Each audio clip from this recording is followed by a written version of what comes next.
આજરોજ અંબાજી પોલીસ સ્ટેશનના કોટેશ્વર ગામ ખાતે જે સરસ્વતી નદીનું ઉદ્ગમ સ્થાન છે તેમાં જે આદિવાસી ભાઈઓ છે તે લોકો તેમના જે ગુજરી ગયા છે એમના અસ્થિ પધરાવવા માટે આજરોજ મોટી સંખ્યામાં સરસ્વતી નદી ખાતે આવે છે અને એનો મેળો લાગે છે। તો અંબાજી પોલીસ તરફથી ખૂબ જ સારો એવો બંદોબસ્ત રાખવામાં આવેલ છે।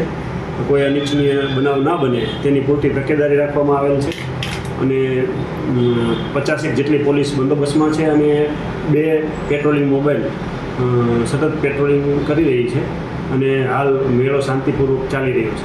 કોટેશ્વર નવરાત્રિનો મેળો સમસ્ત ગરાસિયા સમાજના જે લોકો મૃત્યુ પામેલા હોય એમનું અસ્થિ સંગ્રહી રાખવામાં આવતું હોય છે। એ અસ્થિને વિસર્જન કરવા માટે ફાગણ વદ 13ના રોજ એક જ દિવસે અગાઉ આ ફૂલ ગોળવામાં આવતું હતું, પરંતુ હવે ધીમે ધીમે વસ્તીના વ્યવસ્થા જળવાઈ રહે અને લોકોને સુવિધા મળી રહે એના માટે વર્ષની અંદર 13થી ચાલુ કરી હવે પછીના દર સોમવારે પણ ફૂલ ગોળવાનું ચાલુ રહેશે, જેથી કરીને લોકોને સુવિધા મળી રહે અને એકા સાથે વસ્તી ભેગી ના થઈ જાય એના માટે સમાજે આ નિર્ણય લઈ અને હવે પછીના દર સોમવારે પણ મેળો ચાલુ રહેશે। અમારી તમામ માહિતીથી અપડેટ રહેવા માટે જોડાયેલા રહો S9 ન્યૂઝ સાથે।